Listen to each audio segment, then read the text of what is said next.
8일 저희들에게 주신 하나님 말씀은 사무엘상 23장 1절로 5절까지 말씀입니다.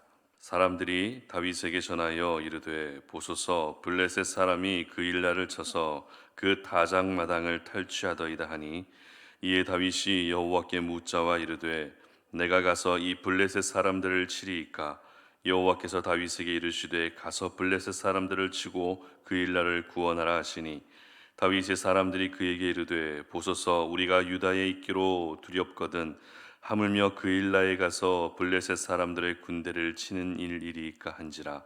다윗이 여호와께 다시 묻자온데 여호와께서 대답하여 이르시되 일어나 그 일라로 내려가라 내가 블레셋 사람들을 내 손에 넘기시리라 하신지라. 다윗과 그의 사람들이 그 일라로 가서 블레셋 사람들과 싸워 그들을 크게 쳐서 죽이고 그들의 가축을 끌어오니라. 다윗이 이와 같이 그 일라 주민을 구원하니라. 아멘. 그래도 감당해야 할 사명이 있다라는 제목으로 오늘 아침 말씀 전합니다. 오늘은 어버이날입니다. 여러분은 부모님 하면 어떤 생각이 가장 먼저 떠오르십니까? 희생, 감사, 사랑 이와 같은 따뜻한 단어들이 먼저 떠오르실 것 같은데요. 특별히 이 땅의 모든 부모님들은 힘들고 어려운 현실 속에서도 자녀들을 위해서라면 그래도 부모로서의 역할과 사명을 감당하고자 하는 것이 이 땅의 모든 부모님들의 공통된 마음일 것입니다. 내 몸은 힘들어도 그래도 자녀들을 위해서 더 기도하고 내 마음은 힘들어도 그래도 자녀들을 위해서 희생하는 부모님들의 그런 헌신적인 마음이 더 귀하게 다가오는 오늘 아침인데요. 우리는 계속해서 다윗의 도피 여정을 살펴보고 있습니다. 오늘 본문에서 다윗은 그일라라고 하는 곳으로 가고 있는 것을 보게 됩니다. 그런데 이번에는 도망가다가 그일라에 자신의 몸을 피하기 위해서 간 것이 아니었습니다. 바로 그일라 사람들이 위기에 처해 있다는 소식을 듣고 그일라로 가게 된 것입니다. 쉽게 말해 자의로 간 것이 아니라 타의에 의해서 그일라로 가게 된 것입니다. 그렇다면 이 그일라에서 있었던 일은 어떤 일이었을까요? 바로 블레셋과의 싸움이었죠. 그런데 이스라엘과 블레셋의 충돌은 지금까지 줄곧 이어져 온 일들입니다. 다시 말해서 다윗과 블레셋이 싸우는 일은 항상 있어 왔던 일이라는 것입니다. 하지만 지금까지 있었던 블레셋과의 전쟁과 오늘의 본문의 상황은 조금 이야기가 달랐습니다. 왜냐하면 지금 다윗은 이스라엘의 군대 대장으로 싸움에 나서고 있는 것이 아니기 때문입니다. 다윗의 현재 신분은 왕궁에서의 모든 신분을 박탈당한 상황이었습니다. 유일하게 다윗의 신분을 말해주고 있는 것이 무엇입니까? 도망자라고 하는 이 신분입니다. 따라서 오늘 블레셋과 다윗이 싸운다 할지라도 다윗은 이스라엘을 대표해서 싸우는 것이 결코 아니었습니다. 그렇기 때문에 이 싸움을 싸운다 해도 다윗에게 돌아올 유익은 하나도 없습니다. 오히려 자신의 위치가 발각될 수 있습니다. 그러면 사울의 손에 잡힐 수 있는 그런 위험이 따르는 싸움이었다는 것입니다. 뿐만 아니죠. 지금 다윗과 함께 있는 사람들이 누구입니까? 마음이 원통한 자, 돌봄이 필요한 사람들입니다. 마음의 상처를 가득 안고 있는 사람들과 함께 살아가고 있었기 때문에 이들과 함께 전쟁에 나섰다가는 모두가 몰살당할 수밖에 없는 그런 위기의 상황이었던 것입니다. 오히려 싸움에 나섰다가는 모든 사람들이 죽을 수 있는 그와 같은 상황이었습니다. 그러나 오늘 본문 5절 말씀을 우리가 함께 볼 수 있었으면 좋겠습니다. 다윗과 그의 사람들이 그일라로 가서 블레셋 사람과 싸워 그들을 크게 쳐서 죽이고 그들의 가축을 끌어오니라. 다윗이 이와 같이 그일라 주민을 구원하니라. 아멘. 다윗은 모든 위험을 무릅쓰고 블레셋과 싸웠고 그 결과 그일라 주민을 구원하게 됩니다. 오늘 저희들은 사울을 피해서 도피 생활을 하고 있던 다윗이 이렇게 무리하면서까지 블레셋과 싸웠던 이유에 대해서 한번 생각해 볼 수 있었으면 좋겠는데요. 첫 번째 이유는 그일라라는 지역이 속한 그 땅이 바로 유다 지파라는 것입니다. 여러분, 다윗의 출신 지파가 어떤 지파였죠? 유다 지파였습니다.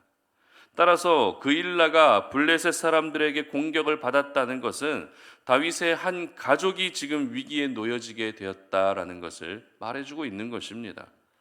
다윗은 아무리 내가 도망가고 있는 상태라 할지라도 가족들이 지금 어려움에 처해 있는데 가만히 있을 수 없다는 그 마음을 가지고 있었던 것입니다. 이것은 다윗의 개인적인 감정이 반영된 결과였습니다. 그리고 오늘 블레셋과 싸웠던 두 번째 이유도 있습니다. 여러분, 이스라엘의 영원한 대적 블레셋의 횡포를 다윗은 그냥 결코 둘 수가 없었습니다. 다윗은 왕궁에서 도망하기 직전까지도 블레셋과 싸웠습니다. 사울이 보내는 곳곳마다 전쟁을 벌였고 그 전쟁에서 승리를 거두었고 그 승리를 통해 하나님이 만왕의 왕이 되신다는 것을 블레셋 사람들에게 보여주었습니다. 따라서 이와 같은 다윗의 행동, 오늘 그일라 주민을 구원하기 위해 블레셋과 싸우고 있는 다윗의 행동은 하나님의 나라라고 하는 이 관점이 반영된 결과였던 것입니다. 이처럼 다윗은 하나님의 나라라고 하는 그 관점, 그리고 가정이라고 하는 이 두 가지 관점이 균형을 이루었고 이 균형을 통해서 오늘 블레셋과 싸움에 나서고 있었던 것입니다. 그런데 지금 다윗의 상황이 어떤 상황이었다고요? 사울을 피해 도망가고 있는 상황이었습니다. 도망 다니고 있는 상황에서는 계속해서 도망 다니는 것이 살 길입니다. 사울을 피해서 더 멀리 도망하는 것이 살 길입니다. 그러나 다윗은 자신의 몸은 도망하고 있었지만 무엇을 생각하고 있었습니까?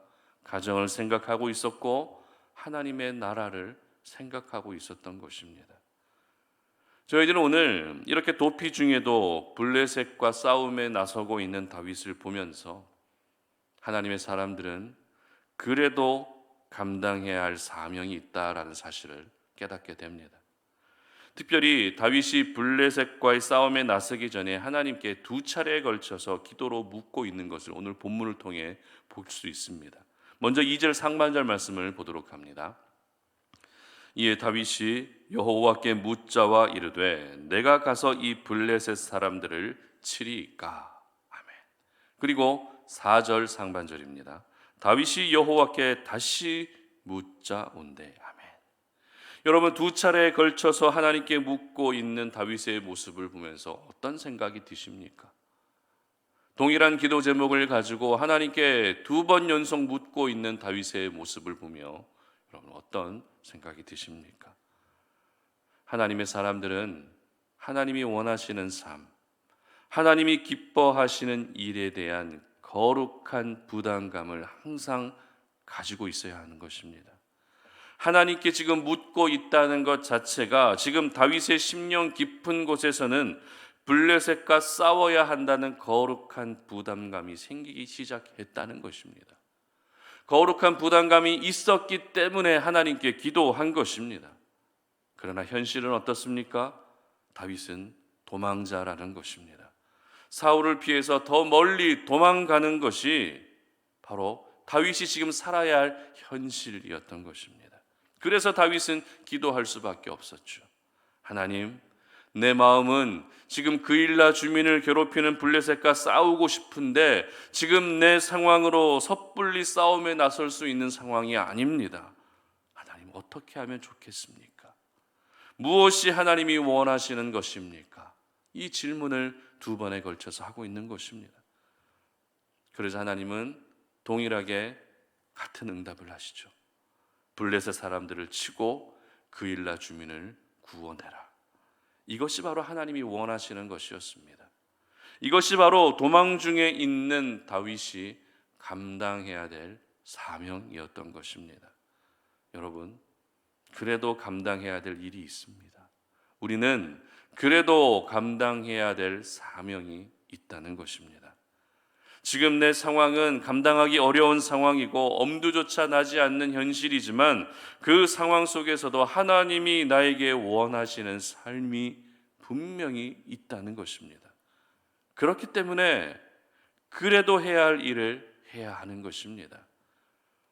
나에게 맡겨주신 사명을 그래도 감당해야 되는 것입니다. 그렇다면 지금 여러분이 사명을 감당하지 못하도록 제한하고 있는 현재의 상황들은 어떤 상황들이 있으십니까? 혹시 육신이 연약하지 않으십니까? 아니면 시험에 드는 일이 있지는 않으셨습니까? 아니면 영적 침체 가운데 지내고 계시지는 않으십니까? 저희들은 정말 다양한 상황들로 인해서 하나님께 집중하지 못하고 스스로 한계선을 그으며 어떤 의지조차 내지 못할 때가 있는 것 같습니다. 그러나 오늘 저희들에게 주시는 이 말씀을 꼭 기억할 수 있었으면 좋겠습니다. 육신의 연약함 속에서도 해야 될 사명이 있습니다. 시험에 들고 내가 영적 침체 가운데 빠져 있다 할지라도 그래도 내가 감당해야 될 사명이 있다는 것입니다. 그러므로 여러분 모두가 어려운 중에서도 감당해야 될 기도의 사명을 감당하시고 힘든 가운데에서도 하나님의 마음을 가지고 사랑으로 섬기는 사명을 감당하시고 침체 가운데에서도 싸워야 될 영적 싸움을 그래도 싸울 수 있었으면 좋겠습니다. 우리가 그래도 해야 될 사명을 감당하게 되면 그 결과, 그 열매는 하나님이 책임져 주시는 것입니다. 그래도 우리가 감당해야 될 역할들을 감당하게 되면 그 모든 결과에 대해서는 하나님이 책임져 주시는 것입니다. 저희들은 예수님을 영접한 그 순간 성령님이 우리 안에 내주하고 계십니다. 하나님이 성령 하나님으로 내주하신다는 것은 이 세상 속에서 구별된 하나님의 사람으로 살게 하는 믿음의 선한 양심을 주셨다는 의미입니다. 아무리 내가 거절해도 성령 하나님께서 내 안에 끊임없이 부담을 주시고 감동을 주시기 때문에 결국에는 감동 주시는 대로 행해야 우리의 마음에 평안이 찾아오고 기쁨이 찾아오게 되는 것입니다. 그러므로 여러분의 상황들, 여러분이 지금 놓여져 있는 그런 현실이라는 장벽 앞에서 그래도 살아야 할 삶을 저버리지 마시고 그래도 살아야 할 삶을 넉넉히 살 수 있는 저와 여러분들 되셨으면 좋겠습니다. 다윗은 도망, 도피라고 하는 힘들고 어려운 현실 속에서도 그래도 살아야 될 삶을 살았습니다. 그 결과 하나님의 합당한 은혜를 경험할 수 있었던 것입니다. 우리 성도님들도 마찬가지입니다. 힘들고 어려운 상황 가운데에서도 하나님의 사람으로서 당연히 마땅히 살아야 할 삶을 사시고 그의 합당한 하나님의 은혜를 경험할 수 있었으면 좋겠습니다. 하나님의 사람은 그래도 살아야 할 삶이 있습니다. 하나님의 사람은 그래도 감당해야 될 사명이 있습니다. 오늘 하루 하나님께서 여러분에게 맡기신 여러분이 감당해야 될 그 모든 역할들을 충실하게 완수하셔서 그 결과를 책임져 주시는 하나님의 은혜를 경험하는 귀한 하루가 되시기를 주님의 이름으로 축복합니다. 함께 기도하겠습니다. 하나님 아버지 감사합니다. 오늘도 이 아침에 우리가 이 새벽 제단에 주님 앞에 나와서 기도하며 하나님의 은혜를 구합니다. 아버지 하나님, 오늘 이 하루를 시작하면서 내가 그래도 감당해야 될 사명이 무엇인지를 먼저 돌아볼 수 있는 시간이 되게 하여 주시옵소서. 내가 살아가는 삶의 현실이 쉽지 않다 보니 내가 감당해야 될 사명들을 놓치고 살아갈 때가 참 많이 있었던 것 같습니다. 그러나 하나님의 사람들은 그래도 감당해야 될 사명이 있다는 것을 오늘 이 아침에 기억합니다. 다윗이 도피의 신분 가운데 있었지만 그럼에도 불구하고 사랑하는 가족들, 그 일나 주민들이 위기에 처한 것을 알고 싸움에 나섰던 것을 보면서 우리도 역시 그래도 감당해야 될 사명이 있다는 사실을 기억하게 하시고 그래도 기도하게 하시고 그래도 참아낼 수 있게 하시고 그래도 섬길 수 있는 하나님의 사람으로 살아갈 수 있도록 은혜 베풀어 주시옵소서. 그렇게 살았을 때 그 열매와 결과까지 책임져 주시는 하나님의 놀라운 은혜를 경험하는 저희 모두가 되게 하여 주시옵소서. 감사드리며 예수님의 이름으로 기도드립니다. 아멘.